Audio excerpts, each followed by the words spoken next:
Dude, Chris Cole is like seriously got the wackiest music taste ever. It's a lot of Pat Benatar, Joan Jett.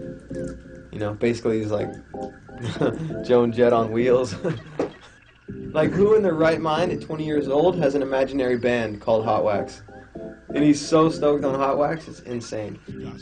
He's just excited about where he's at in skateboarding right now, and like everything's coming together for him, and it's showing everywhere, you know, showing in his personality and his style and his skating. And I'm stoked that I could get behind him and show the tweaked world of Chris Cole.